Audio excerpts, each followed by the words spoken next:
Nous allons voir pourquoi est-ce que le blog est l'élément central de votre stratégie web. Souvent mes clients me disent mais j'ai pas du tout le temps de m'occuper de mon blog, c'est un élément un petit peu gadget, c'est un magazine d'actualité de l'entreprise, ça ne sert à rien. Donc on va voir dans cette vidéo comment est-ce que le blog va vous permettre de générer des contacts commerciaux et en quoi ce fameux blog qui est censé être un gadget est en fait le pilier central de votre stratégie web. Votre blog. Votre blog doit être alimenté régulièrement et ça pour faire plaisir à Google. Quand on parle régulièrement, on peut tabler par exemple sur 4 articles par mois, soit environ un article par semaine. Ces 4 articles par mois, comment est-ce qu'ils vont être structurés? On peut avoir 2 articles pour le référencement qui vont vous permettre d'améliorer votre visibilité. Donc là, on va surtout travailler sur des mots-clés qui sont générateurs de trafic, sur des questions que se posent les internautes au sujet de votre entreprise et au sujet de votre secteur d'activité. Ensuite, c'est bien aussi de faire un petit article tendanciel. C'est peut-être pas un mot-clé que les gens recherchent parce qu'ils sont peut-être pas encore au courant de cette tendance, mais au moins, comme vous allez le poster après sur vos réseaux sociaux, cet article va faire valoir votre expertise. Vous allez montrer que vous êtes précurseur et que vous êtes innovant. Donc, 2 articles qui correspondent aux recherches que font les internautes sur Google, un article qui est plus tendanciel en matière d'innovation pour montrer votre expertise et votre savoir-faire, et aussi, pourquoi pas, une étude de cas, c'est-à-dire un article où vous allez expliquer comment est-ce que s'est déroulé un projet avec un de vos clients, et vous allez montrer bien évidemment comment est-ce que vous avez réussi à relever un challenge auprès de ce client, comment est-ce que vous avez fait preuve un petit peu de valeur ajoutée. Le but ici, ça va être de susciter le désir chez vos futurs clients, que ce futur client se dise « Ah oui, c'est exactement mon cas, je veux la même chose ». Donc vous allez faire ces articles et dans ces articles, ce qui va être très important, ça va être de mettre en place des call to action, des boutons d'action pour inciter les gens à remplir une action. Il ne suffit pas qu'ils lisent l'article, il faut encore qu'ils fassent une action, faire une demande de démo, remplir un formulaire de contact ou télécharger un livre blanc. Bien évidemment, quand vous allez mettre en place ces articles sur votre blog, vous devez impérativement faire le suivi avec Google Analytics par exemple. L'objectif, voir le nombre de trafic que votre article a généré, combien d'internautes vous ont trouvé sur Google grâce à cet article et combien ont éventuellement transformé.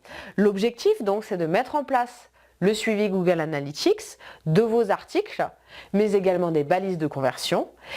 Par la suite, de mettre en place des rapports automatiques que vous recevrez par exemple quotidiennement ou mensuellement directement dans votre boîte mail, vous n'avez rien à faire, et surtout de suivre l'évolution de votre référencement. Deuxième étape, la diffusion de ces articles. Si ces articles sont perdus sur votre blog, ils ne servent à rien. Il faut qu'ils soient visibles. Visibles sur Google, nous l'avons dit, mais également visibles sur vos autres supports. En multipliant les supports de diffusion, les différents endroits où vous allez publier vos articles, tout en automatisant bien évidemment cette diffusion pour gagner du temps, eh bien vous allez pouvoir multiplier les endroits où les clients potentiels vont vous voir. Et ça, c'est vraiment très important. Donc, vous allez partager vos articles. Vous allez partager par exemple sur Twitter avec les bons hashtags, mais également vous allez pouvoir les partager sur LinkedIn pour une présence B2B forte.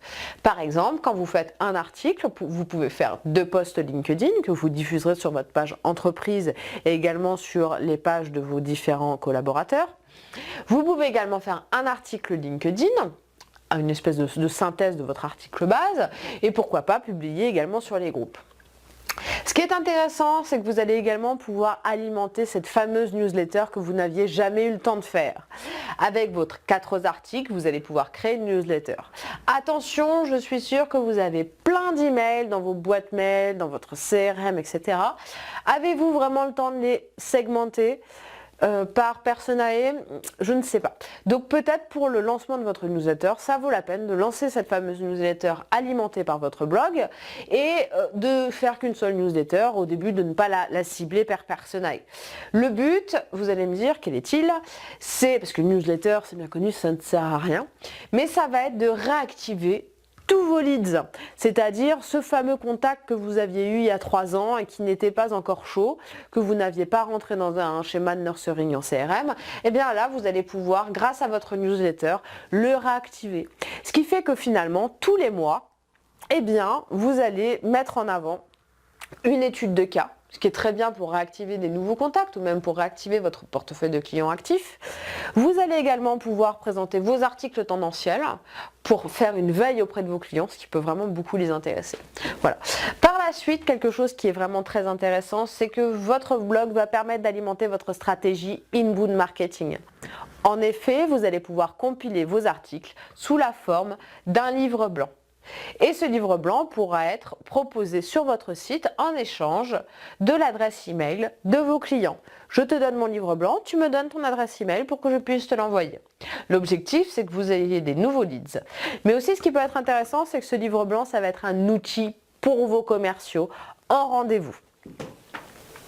Ils vont pouvoir présenter le livre blanc, le laisser. Et une fois que vous aurez les emails de ces nouveaux leads, vous allez pouvoir les mettre dans une relance automatique grâce à votre CRM. Alors surtout, n'oubliez pas, votre blog va vous permettre d'alimenter vos réseaux sociaux, votre newsletter et également votre stratégie d'inbound marketing pour multiplier les points d'accès avec vos clients.